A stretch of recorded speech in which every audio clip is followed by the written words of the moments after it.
ball carrier and the bad one. Far in the forest there were two little huts. In each of them lived a man who was a famous hunter, his wife, and 3 or 4 children.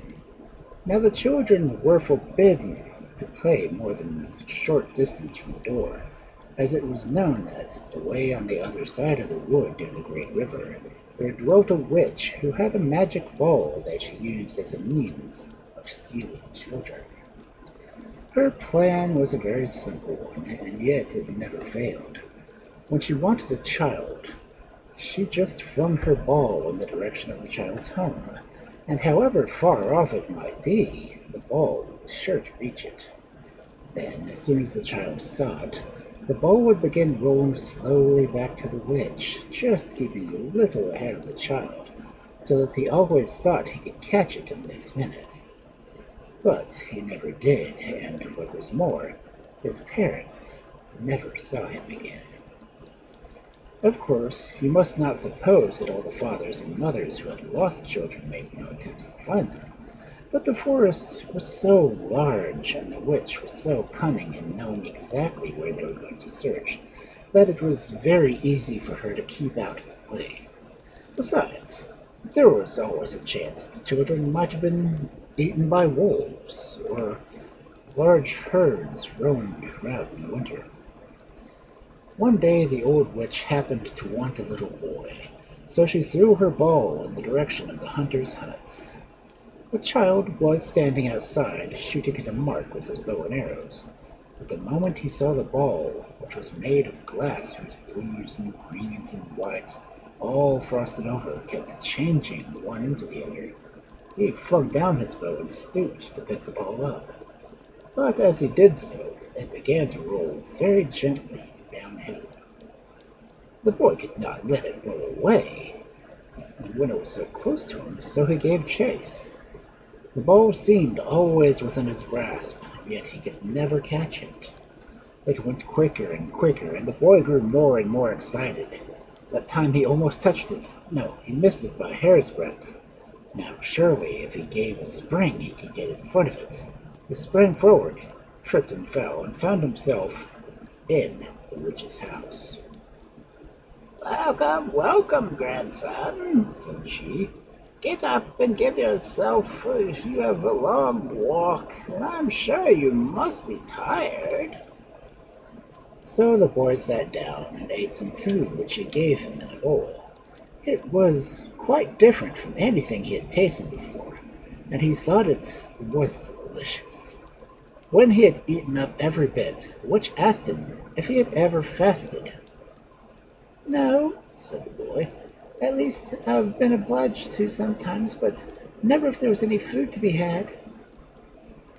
"So you will have to fast if you want the spirits to make you strong and wise, and the sooner you begin, the better." "Very well," said the boy. "What do I do first?" "Lie down on those buffalo skins by the door of the hut," answered she. And the boy lay down, and the squirrels and little bears and birds came and talked to him. At the end of 10 days, the old woman came to him with a bowl of the same food that he had eaten before. "Get up, grandson. You have fasted long enough. Have the good spirits visited you and granted you the strength and wisdom that you desire?" "Some of them have come and have given me a potion of both," answered the boy, "but many have stayed away from me." "Then," she said, "you must fast 10 days more." So the boy lay down again on the buffalo skins and fasted for 10 days, and at the end of that time he turned his face to the wall and fasted for 20 days longer, at the length which called him, and said, "Come and eat, my grandson." At the sound of her voice, the boy got up and ate all the food she gave him. When he had finished every scrap, she spoke as before. "Tell me, my grandson, have not the good spirits visited you all these days that you have fasted?" "Not all, grandmother," answered he. There are still some who keep away from me and say I have not fasted long enough. Then you must fast again, replied the old woman, and go on fasting until you receive the gifts of all the good spirits. No one must be missing. The boy said nothing, but lay down for the third time on the buffalo skins and fasted for 20 days more.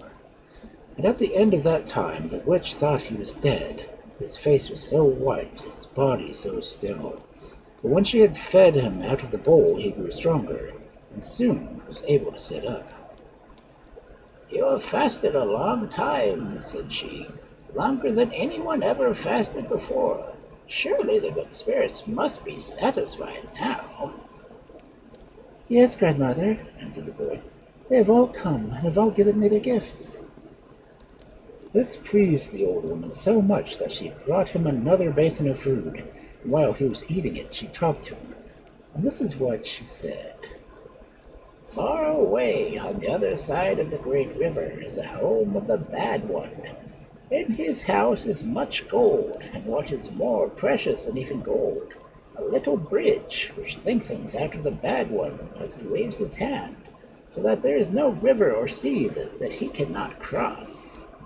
Now, I want that bridge and some gold for myself, and that is the reason that I have stolen so many boys by means of my ball. I have tried to teach them how to gain the gifts of the good spirits, but none of them would fast long enough, and at last I had to send them away to perform simple, easy little tasks. But you have been strong and faithful, and you can do this thing if you listen to what I tell you. When you reach the river, tie this ball to your foot, and it will take you across. You cannot manage it in any other way. But do not be afraid. Trust the ball, and ye will be quite safe. The boy took the ball and put it in a bag. Then he made himself a club and a bow and some arrows which would fly further than anyone else's arrows, because of the strength of the good spirits had given him. They had also bestowed on him the power of changing his shape, and had increased the quickness of his eyes and ears so that nothing escaped him. And in some way or other they made him understand that if he needed more help, that they would give it to him. When all these things were ready, the boy bade farewell to the witch and set out. He walked through the forest for several days without seeing anyone but his friends the squirrels and the bears and the birds. But though he stopped and spoke to them all, he was careful not to let them know where he was going. At last, after many days, he came to the river, and beyond it he noticed a small hut standing on a hill, which he guessed to be the home of the Bad One. But the stream flowed so quickly that he could not see how he was ever to cross it, and in order to test how swift the current really was, he broke a branch from a tree and threw it in. It seemed hardly to touch the water before it was carried away, and even his magic sight could not follow it. He could not help being frightened, but he hated giving up anything that he had once undertaken, and fastening the ball to his right foot, he ventured into the river. To his surprise, he was able to stand up. Then a panic seized him, and he scrambled up on the bank again. In a minute or two, he plucked up the courage to go a little further in the river, but again its width frightened him. The second time, he turned back. However, he felt rather ashamed of his cowardice, as it was quite clear that this ball could support him, and on his third trial he got safely to the other side. Once there, he replaced the ball in the bag and looked carefully around him. The door to the Bad One's hut was open, and he saw that the ceiling was supported by great wooden beams which hung with bags of gold on the little bridge. He saw, too, the Bad One sitting in the midst of his treasures, eating his dinner, and drinking something out of a horn. It was plain to the boy that he must invent some plan of getting the Bad One out of the way, or else he would never be able to steal the gold or the bridge. What should he do? Give horrible shrieks as if he were in pain? Let the Bad One not care whether he were murdered or not. Call him by his name. But the Bad One was very cunning and would suspect some trick. He must try something better than that. And suddenly an idea came to him, and he gave a little jump of joy. "Oh, how stupid of me to not think of it before," said he, and he wished with all his might that the Bad One should become very hungry. so hungry that he could not wait a moment for fresh food to be brought to him. And sure enough, at that instant, the bagman called out to his servant, "You did not bring me food that would satisfy a sparrow.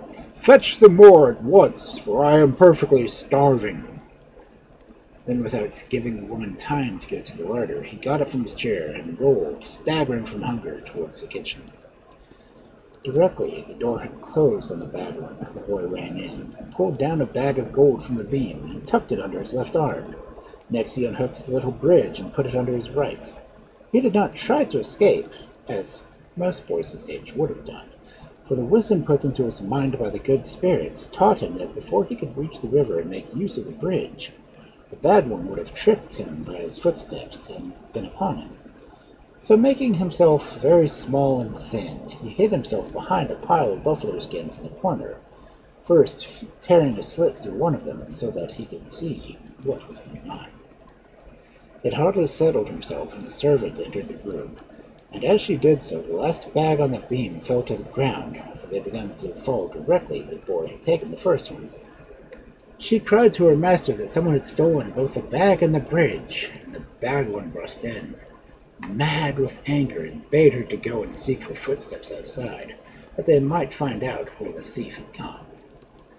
In a few minutes she returned, saying that he must be in the house, as she could not see any footsteps leading to the river, and began to move all of the furniture in the room, without discovering the ball carrier. "He must be here somewhere," she said to herself, examining for a second time the pile of buffalo skins. The ball carrier, knowing that he could not possibly escape now, hastily wished that the bad one should be unable to eat any more food at present. "Ah, there's a slit in this one," cried the servant, shaking the skin, "and here he is!" And she pulled the ball carrier, looking so lean and small that he would hardly have made a mouthful for a sparrow. "Was it you who took my golden bridge?" said the bagman. "Yes," said the ball carrier, "it was I who took them." The bagman made a sign to the woman, who inquired where he had hidden them. He lifted his left arm where the gold was. Then she picked up a knife and scraped his skin so that no gold should be left sticking to it. "What have you done with the bridge?" she said. And he lifted his right arm, from which he took the bridge, while the bagman looked on, well pleased. "Be sure that he does not run away," chuckled he. "Boil some water and get him ready for cooking, while I go and invite my friends, the water demons, to the feast." The woman seized Ball Carrier between her finger and thumb, and was going to carry him to the kitchen when the boy spoke. "I'm very lean and small now," he said, "hardly with the trouble of cooking. But if you were to keep me 2 days and give me plenty of food, I should get big and fat. As it is, your friends the water demons would think you meant to laugh at them when they found the feast was just me." "Well, perhaps you are right," answered the bagman. "I will keep you for 2 days." And he went out to visit the water demons. Meanwhile, the servant, whose name was Lungwoman, led him into a little shed and chained him up to a ring in the wall. But food was given him every hour, and at the end of 2 days, he was as fat and as big as a Christmas turkey, could hardly move his head from one side to the other. "He will do now," said the bad one, who came consistently to see how he was getting on. "I shall go and tell the water demons that we expect them for the dinner tonight. Put the kettle on the fire, and be sure no one will count to taste the broth." The landwoman lost no time in obeying her orders, and she built the fire, which had got very low, and filled the kettle with water, and passing a rope which hung from the ceiling through the handle, swung it over the flames. Then she brought in Ball Carrier, who, seeing all these preparations, wished that as long as he was in the kettle of water he might really not boil, though it would hiss and bubble, and also that the spirits would turn the water into fat. The kettle soon began to sing and bubble, and Ball Carrier was lifted in. Very soon the fat, which was able to make the sauce, rose to the surface, and Ball Carrier, who was bobbing about from one side to the other, called out that Lung Woman had better taste the broth, as he thought that some salt should be added to it. The servant knew quite well that her master had forbidden her from doing such anything of any kind, and when once the idea was put into her head, she found the smell from the kettle delicious as she unhooked the long ladle from the wall and plunged it into the kettle. "You'll spill it all if you don't stand far so off," said the boy. "Why don't you come a little nearer?" And as she did, he cried to the spirits to give him back his usual strength, to melt the scalding hot water. Then he gave the kettle a kick, which upset all the boiling water upon her, and jumping over her body, he seized once more the gold in the bridge, picked up his club and bow and arrows, and after setting fire to the Batman's hut, ran down to the river, which he crossed safely with the help of the bridge. The hut, which was made of wood, burned to the ground before the Bad One came back with a large crowd of water demons. There was not a sign of anyone or anything, so he started for the river, where he saw the ball carrier sitting quietly on the other side.